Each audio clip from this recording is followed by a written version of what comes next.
Ang susunod na programa ay rated PG. Patnubay at gabay ng magulang ay kailangan sa mga batang manonood.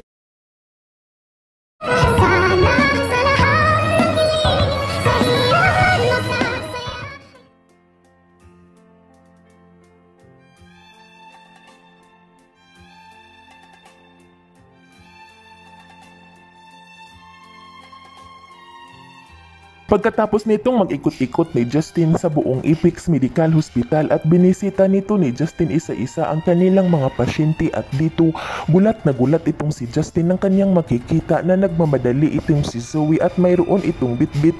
na pagkain sa kadahilanan na dali-dali naman din itong sinundan ni Justin itong si Zoe at dito ikinagulat nito ni Justin ang kanyang makikita na nagmamadali itong si Zoe na pumasok sa isang room ng pasyente kung kaya't dali-dali naman din itong sinundan ni Justin at dito nang pagbukas nito ni Justin sa room ay ikinabulagta nito ni Justin ng kanyang makikita na dinadalhan nito ni Zoe ng pagkain ang isa ng kanilang pasyente sa Apex Medical Hospital kung kaya't agad naman din itong nilapitan ni Justin itong si Zoe at dito ikinabulagta nito ni Justin ng kanyang makikita na itong si Dax pala ang dinadalhan ni Zoe ng pagkain at nang maalala nito ni Justin na nag-aaway ito sa garahe kaya't napaghinalaan nito ni Justin na magsyuta itong dalawa at dito na-confirm nga nito ni Justin na tama umano ang kanyang hinala at palihim pala umano nitong nakikipagrelasyon si Zoe kay Dax at napakababa umano ang test ni Zoe dahil namumulot lamang umano ito ng isang pulubi at isa umano itong kriminal.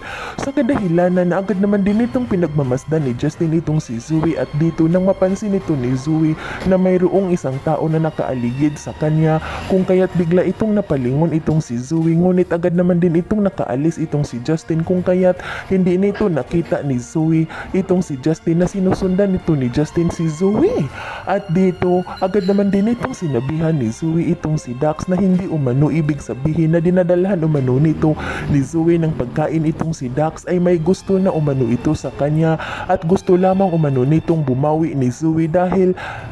noong nagluluksa umano siya ay wala umanong ibang tao nakikiramay sa kanya kundi itong lamang umanong si Dax. Kung kaya't agad naman din itong kinuha ni Dax ang daladalang pagkain ni Zoe at agad naman din itong sinubuan ni Dax itong si Zoe ngunit man din ito sukat akalain ni Dax na umiiyak pala ito kung kaya't agad naman din itong pinagsabihan ni Dax na wag na umano itong umiyak at dapat maging masaya na umano ito dahil mayroon umano itong bagong kakampi si Zoe. Yan ay ating aabangan sa susunod pa na pangyayari sa kaganapang ito ng abot kamay na pangarap. Huwag mong kalimutang isubscribe at i-hit ang notification bell ng aking channel.